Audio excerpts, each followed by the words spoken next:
Hey everyone, my guest today is Adrian Holmes. Adrian is an actor and a producer, and most recently an NAACP Award nominee, among other things. Thank He you. has done over 100 film and television shows.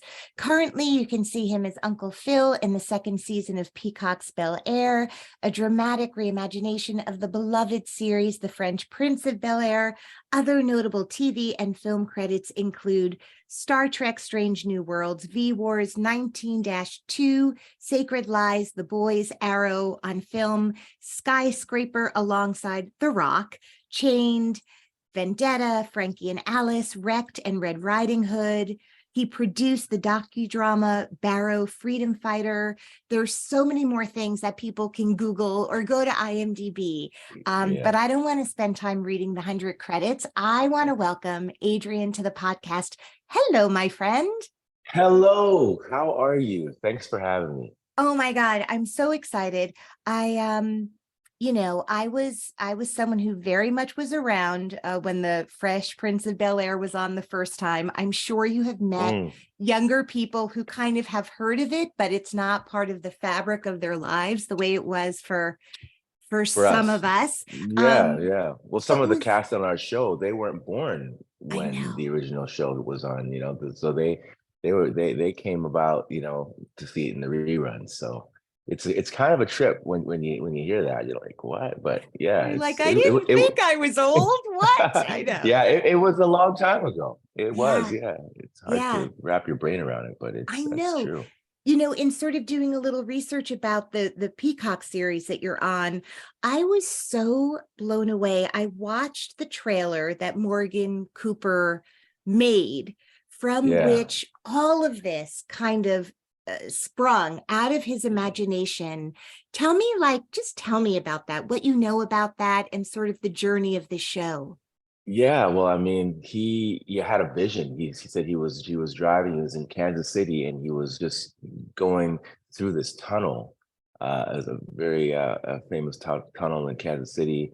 And when he came out the other end, the other side, he said it just hit him. It just came to him in a vision, and it came so strong and so strongly that he knew that he had to act on this. He had to do something right away. And when God gives you an assignment, when He speaks to you, He speaks to you, and that was definitely from God. And He got to work, and He put together the trailer, and such an incredible job. Money from His own pocket, and He got all His people together and created the magic. It just I remember when I saw it, it was just, yeah, this is very smart. What a great Yeah, idea. yeah, Because the original show, The Fresh Prince of Bel-Air, it planted a lot of seeds for very important conversations. If you ever watch the episodes, you'll see a lot of them, dealt with a lot of important subject matter and topics and stuff, but they explored it through laughter and through the comedy, right? But underneath it, the root of it, there was a message. There was something to be learned and to be taken from. And I think that's why it was such a huge, huge hit. It was, as we say, lightning in a bottle at that time, what they created. So what we're trying to do is recreate that for this generation, for today. And because it's a dramatic reimagining, we don't explore it through the comedy. We explore it for what it is. We hit it head on, and we're able to peel back more of the layers, and really get to the heart of these issues and of the characters themselves, and really get to understand what makes them tick. Who are they? Where are they from? What are they about? And they're so relatable to people in the world today, and what they're going through.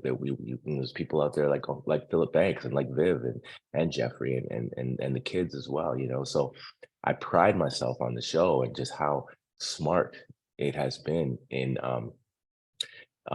being a blueprint for so many. It's not just product for entertainment purposes, but it's like a teaching tool too. It's like therapy. I find it like it's like therapy for the community, for the culture, medicine. It's edutaining. edutainment, as you know, some people would say. You know, that's a phrase that I like to use. So yeah, Yeah, I mean, other than them having the same names as the characters from the sitcom, and yeah, obviously the blueprint was set in terms of a kid from Philly gets in trouble and an uncle, in Bel Air, and that family kind of adopt him um at his mom's request, right? That's sort of the same right, premise. And now, yeah, it feels like the Spike Lee version rather than, the yeah, half yeah, hour sitcom version. yeah. Well, you're also brilliant in it. And what listeners on my podcast won't really be able to tell from your accent is you, my friend, did not grow up in Los Angeles yourself. No, I Um, did not. No, However, you sound like you really could have. So, right, talk a little right. bit about, in reading about you, you have the most fascinating personal history. So, I would Yeah, love to share how a small town boy from, North Wales ended up yeah. via Barbados. Like, you have quite like a lot of geography in your life that happened before you got to LA. So, tell us about like growing up, your childhood, and how we Sure. come to meet you today here. Absolutely. Well, I like to say I'm a citizen of the world because I'm not just from one place. My family, the roots are from Barbados in the Caribbean. My mother moved to the UK to England to do her nursing, and so she had me there in Wrexham, North Wales, where I was born. I lived in Liverpool and Chester, where I have family still today. And then her twin brother moved to Vancouver, Canada, and got a job. He's also a nurse, so he basically pulled her over and said, "Come on over, the water's fine." And so she went for a swim in Vancouver, beautiful Vancouver, BC, and that's where I grew up, and I had an amazing childhood there, and it's such a Wait, beautiful part of the country. how old were you when you went to I, Vancouver? I was 4.5. Okay. So And yeah, do so you I have had my fifth siblings? birthday. I have two younger brothers, and I have an older stepbrother and an older stepsister. So I was an only child. My mom was a single mom Okay. from me growing up till I was about 9 years old when she met my stepfather, who had two older kids, and then they had two kids together. So I have two half brothers who are both younger, of course, and they're my heart. They're so we're very close, very close. Wow. And actually today is my youngest brother's son, my nephew Micah's first birthday. He just Happy turned one birthday, today. Micah. It's Happy February birthday, Micah. 22nd, Yes, he was born whenever this is out. yeah, he was born 2/22/22. So how special is that? Huh? What a date. Wow. Yeah, I am not a yeah. numerologist, but I know that that's good. I It's know in my special. bones that that is Oh, good. oh yeah. So yeah, so I grew up I moved when I was a 4.5 to Vancouver and grew up in Vancouver and its surrounding areas and cities and lived on in Nanaimo on Vancouver Island where my mother currently lives and I had an amazing childhood and even though my mom was a single mom, I never missed out on anything. I never felt Mm. lack in any way, shape, or form.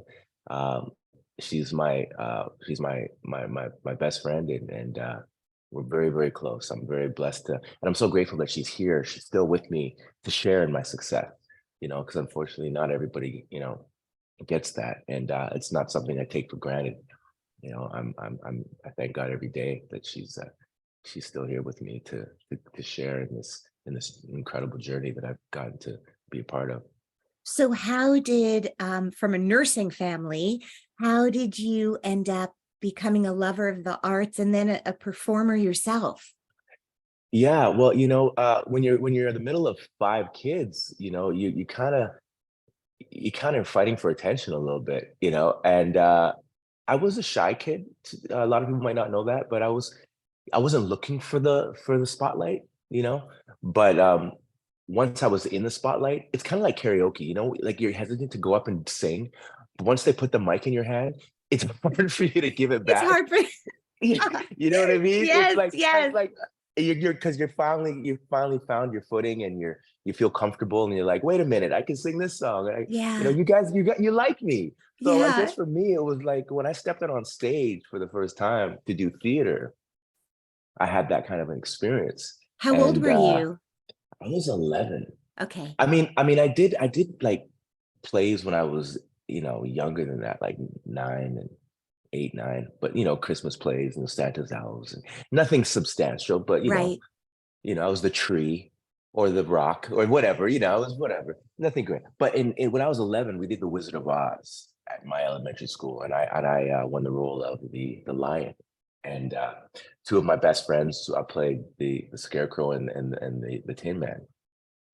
And I remember our director, asking us, okay, we got to sing, we've got our solos.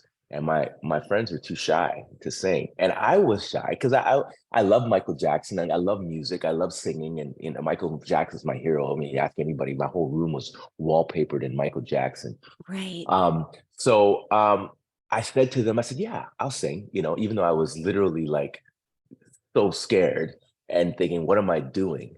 But Yeah. I had a strong sense of, you're gonna be okay. You got this. And I would say if the Lord takes you to it, he'll get you through it. And so, I felt his presence very strongly. And so I did it and I sang my solo, and we were on at the Surrey Arts Center for like a week or so. And I remember after one of the shows, this little girl came up to me and she asked me for my autograph. I kid you not. I was 11 years old, walking to the car after the show with my mom. And she said, oh, mom, she's like to her mom, Mom, there's the lion, and can I get his autograph? And she came over and I signed my little chicken scratch or whatever it was at that time. And I gave it to her and I made her day. She was so happy. And just seeing the joy that I brought to her in that moment, it just made me go, oh, that's kind of cool. And I Mm. and I said to my mom initially, I was like, why does she want my autograph? I'm not Eddie Murphy. I'm not a star. She's like, but you were the lion and you were very good. And yeah, you made her day. You did a great job. And that's all you need to, you don't have to be a Right. superstar. You brought So her that joy. I brought her joy, exactly. And Yeah. so that was a moment for me, I think, that kind of, kind of flicked the switch, Mm. and it made me go, this is interesting. And so I just continued to, do more plays throughout high school, and then in college I did theater, and I just fell in love with it. It fell in love with me. I fell in love with it. We had a great relationship, and my mom, she wanted me to go to school to do nursing because she said, you need to fall back just in case. She was supportive, but like all parents, they Right. they really want you to have Realistic. that Yeah. realistic, exactly. And I remember seeing Eddie Murphy on an episode of the Arsenio Hall show way back in the day, and he said, "I don't believe in Plan B because it just takes away from Plan A. I don't plan on falling back. I'm going to fall forward." Yeah. So that was my whole mentality. But then I thought, you know what? Why not? What's it gonna hurt? Let me just do it. These years, acting is a profession that I could do at any time. If I Right. take 3, 4 years to go to school and get a degree or diploma, whatever, it's not gonna hurt. So I did that to appease mom, and Wait, so you went to nursing school? I went to nursing school. Yeah, I did. I worked at Vancouver General Hospital in spine, and I worked at St. Paul's in orthopedics, uh, uh, and um, and I also worked at the GF Strong Rehab Center. So I worked a lot with mental injuries, spinal injuries, and it was a game changer. It really opened my eyes and made me have a larger attitude of gratitude for Mm. everything. Just waking up in the morning and being able to take care of yourself, to be Hmm. independent.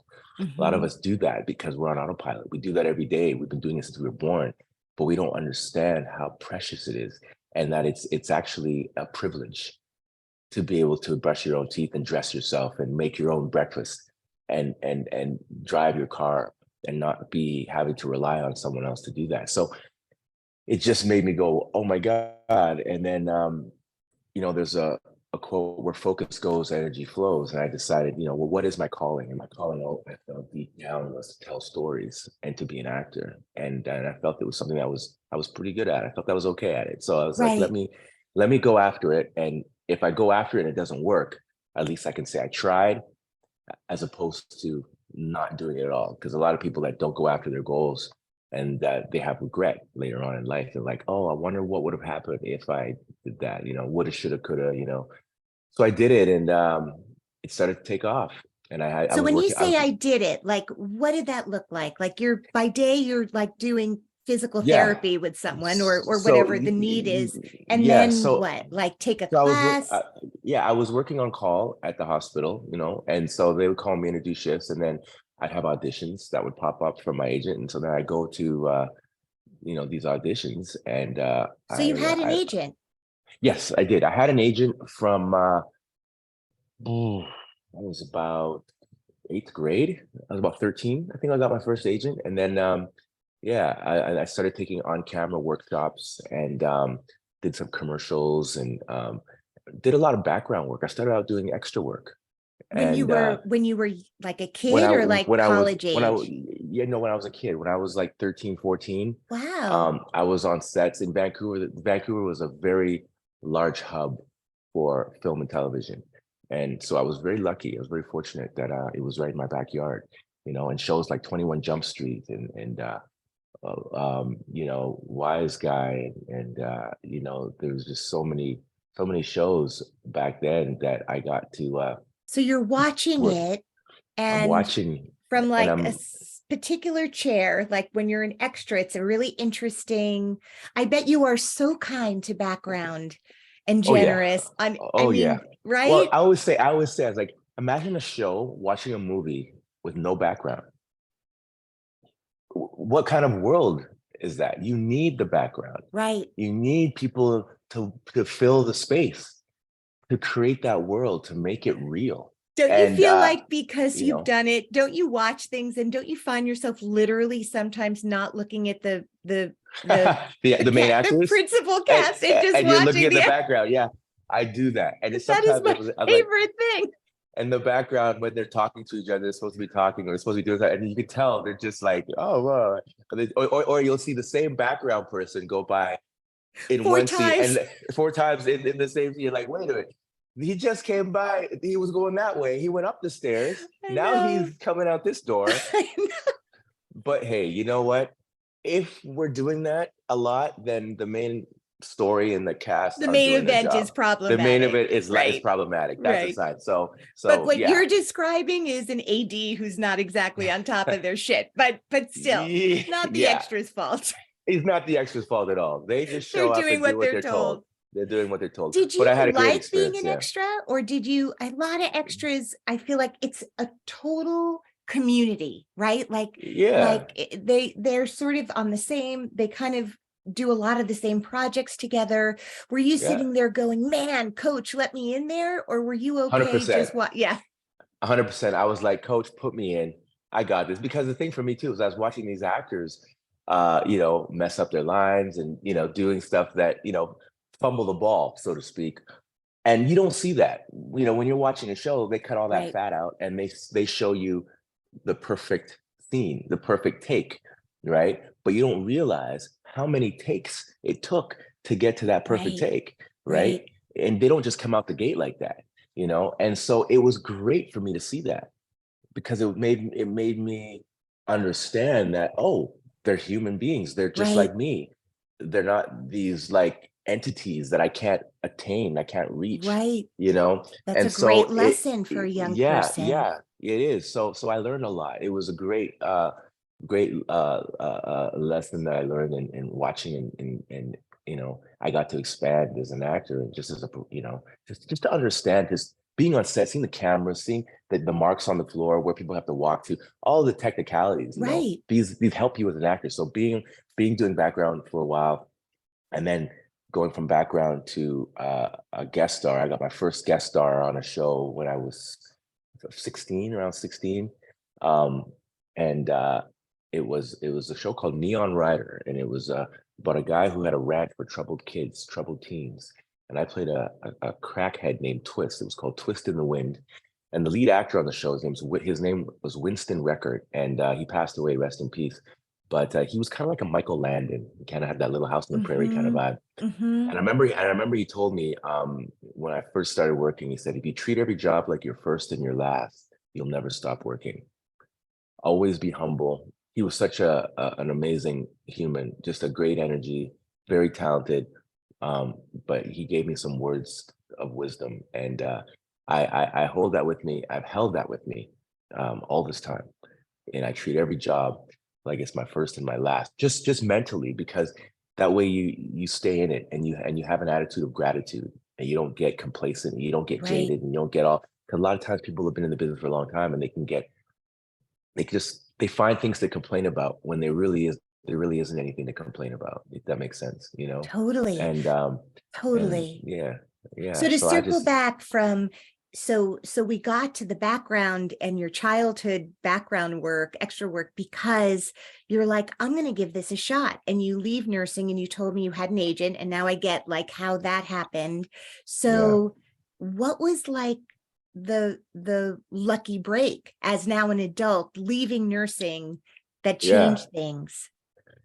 Wow. Well, I was fortunate in Vancouver to, basically I was like Tarzan swinging from vine to vine, I did all types of shows, sci-fi, drama, action, So um the game changer for me, it was the fact that I was in demand, and Hmm. I was getting work on a regular basis, and I was, making a living. I was making a living doing what I love. And so that's when I had to go, oh, well, I'm not actually available for these shifts anymore. Um, did I enjoy it? Absolutely. Did I learn a lot from it? 100%.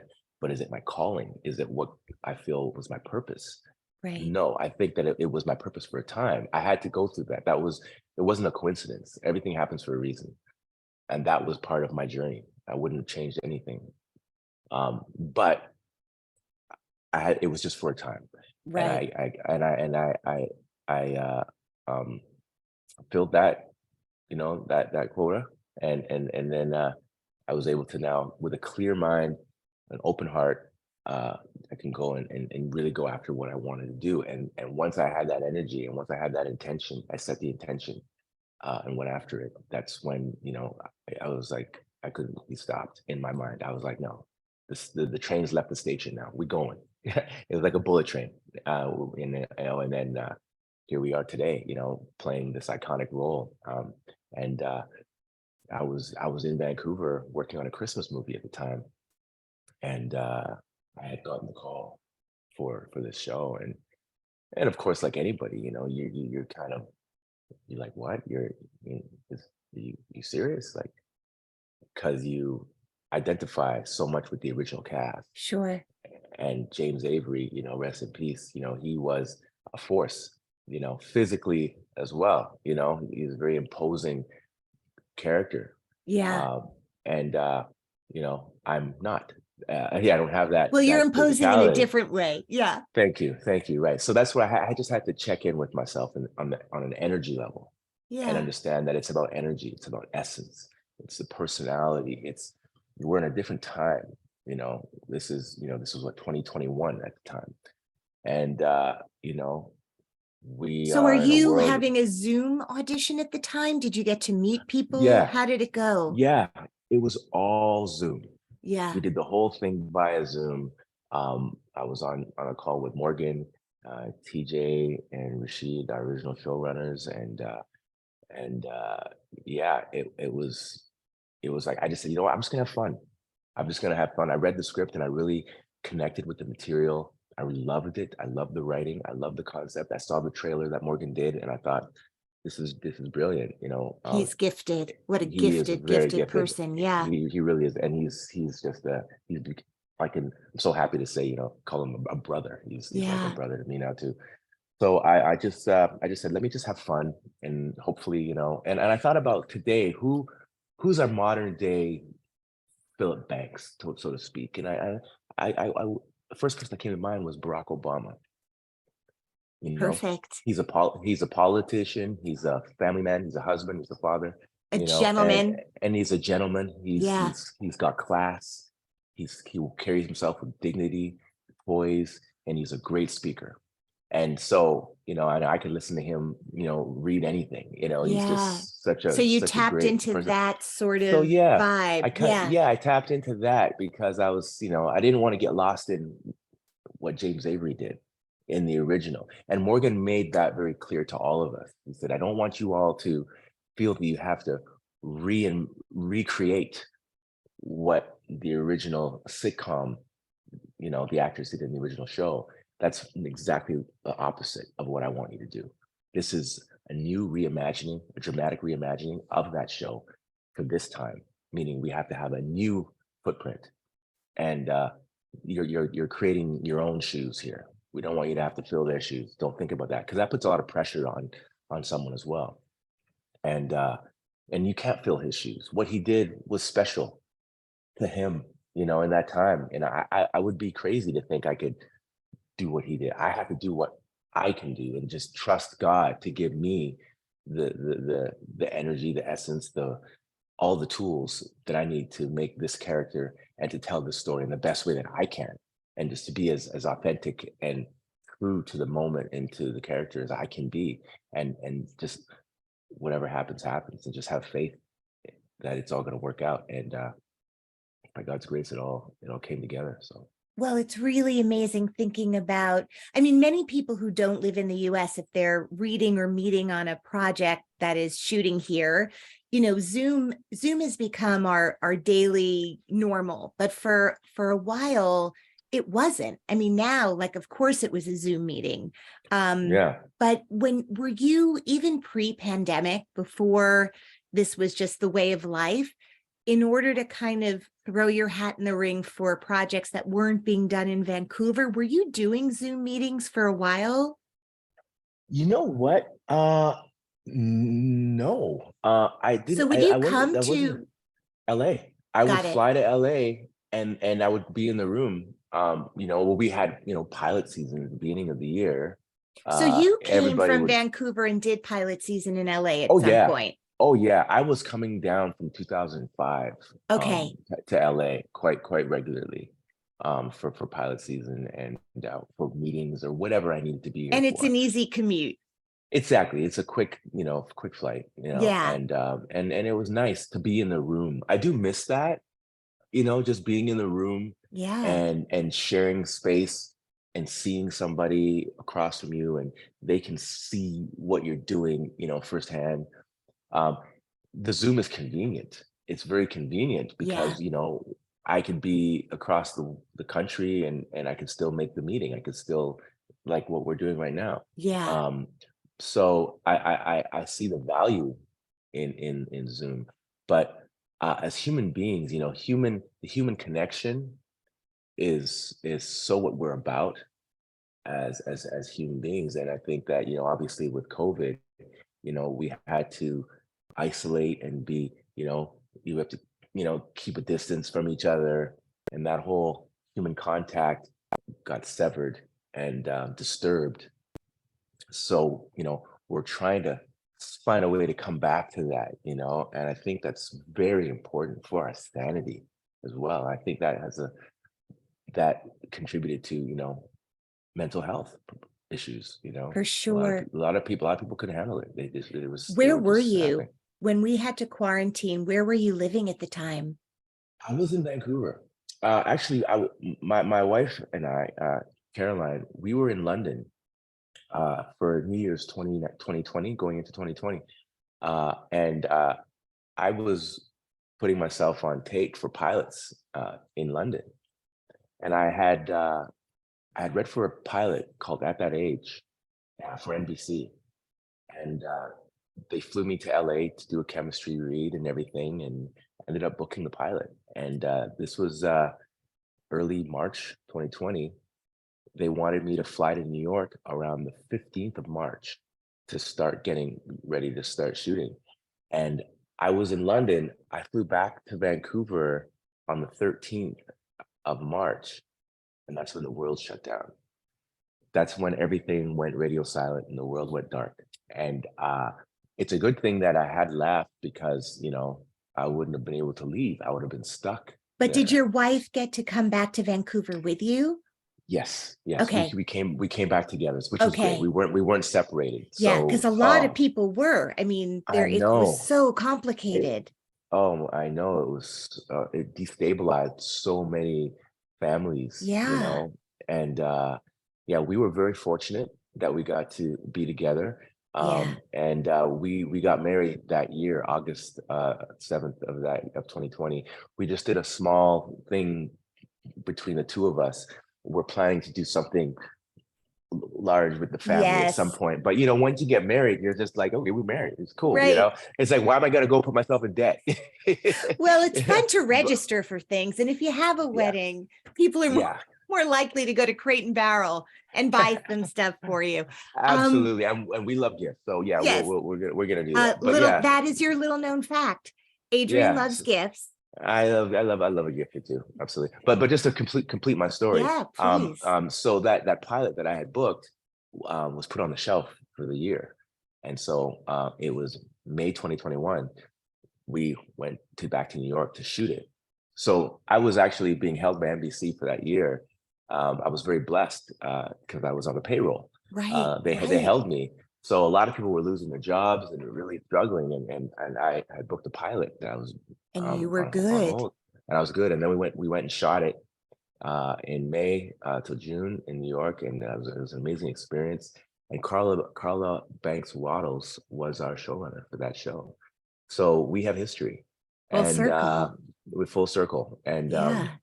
And Was then that the when they were, first time you'd worked in New York? it was my first time working in New York and on a big production, Hmm. that is, and it was a dream of mine. It was a goal that I wanted to. I mean, I love theater as well, and I would love to be on Broadway someday, just to check that box Yes, off. because it But sounds like TV and film grabbed you, but theater yeah, was your first love. absolutely, absolutely. And I will always have a soft spot for the theater. Yeah. It was my wife's birthday last Sunday, and I was in New York with her. We went to see a play on her birthday. We went to see Hadestown. If you ever get a chance, go see Hadestown. Look at that. You get a plug there, Hadestown. It was amazing. They were so good. Yeah. All the performers. But I love the theater. It's very therapeutic. And But yeah, it was my first time working in New York. What an amazing experience! Shot in Harlem, and it's a character. The city itself is a character. It's just got so much culture. It's got so much going on, and Yeah. I've always felt like a New Yorker outside of New York. 'Cause I just Interesting. certain cities you go to, you just feel Why do right you at feel home. like a New Yorker? I Even think I think I what is think because that? people from New York are very direct. They're very honest. They speak their mind, and some people can mistake that for rudeness. And they say, "Oh, New Yorkers are rude." No, no, they're just keeping it real. They're just telling you. They're not wishy washy. They're just cutting out the fat real quickly. It's like Hmm. let's just get to the meat and save each other time. Um, Well, and you're and talking also to a girl who lives in Brooklyn. That's where I am right now. So you Hey, are all right. speaking my There you language. go. You just keep it Yeah. real. And yeah, that's where my wife is staying in Brooklyn right now as well. That's where I just got back from Brooklyn a couple of days ago. So we're in Brooklyn. Yeah. I love it. I love it. Just again, so much culture, so much community. People on the train, people are out on the streets. There's block parties. There's just life. You feel, you know, there's just a spirit there. Adrian, we're And going to get you here. You're going to be on in a play on Broadway. We're going to get to talk about that in the near Amen. future. Amen. I But I feel love it. LA. I love Yeah. LA too. LA The is a LA's beautiful been good to city. you. It's been great to me, and the weather is great. I'm an avid golfer, if you don't know. So Oh, it's great to be here because I can golf all year round. yeah. And yeah, It's it's worked out. Your it's life worked is out. working out pretty damn well. I did something right. You did. Well, let's go back to your Thank you. mom, your beautiful Yeah. mom Uh, who had so much faith in you. And yeah. that's like, and you felt that. And what a partnership, the two of you. Yeah. Yeah. No, she's the mothership, you know. You got to tap into the mothership, and I've got a great Yeah. one, and she's taught me how to just be a good person. She's got such a big heart, and she's always like, treat people the way you want to be treated. You get what you give. It's so And true. yeah, and I just see the blessings unfold in her life just because she's been a great example of how to be, for me. And yeah, I'm very lucky. Yeah. Well, before I let you go, is there a little known fact that you haven't shared already that you can share now about You you? know what? A lot of people don't know, but I'm a pretty badass ping pong player. Table tennis to the real players. Table tennis. I grew up with a table tennis table in my house, and that's one of the games I played a lot, as well as pool. I love pool. Yeah, All right. You're a yeah. gamesman. I'm a gamesman. Yeah, I'm a gamesman, and yeah, that I'm sure there's a few other things too, but that's what just came to mind. Listen, that for today, I'll take it for You'll today. take that? Oh, I will okay, take it okay. for today. What a pleasure to get to talk to you. What an honor to get to watch your work and the Thank you. integrity that you bring to everything you do. Congrats belatedly on your wedding. I will go to the Thank you. registry immediately and see what I can send your way. Next time you're in Thank you. Brooklyn, look me up. We'll Oh, go love have that. a beautiful meal. And That would be great. thank you for being on the podcast. And Oh, congrats on everything. What an amazing career with so much more to come. thank you so much. I appreciate you, and I appreciate this. This was so nice talking to you. And have a great rest of your day. You too. Bye. Okay, bye-bye.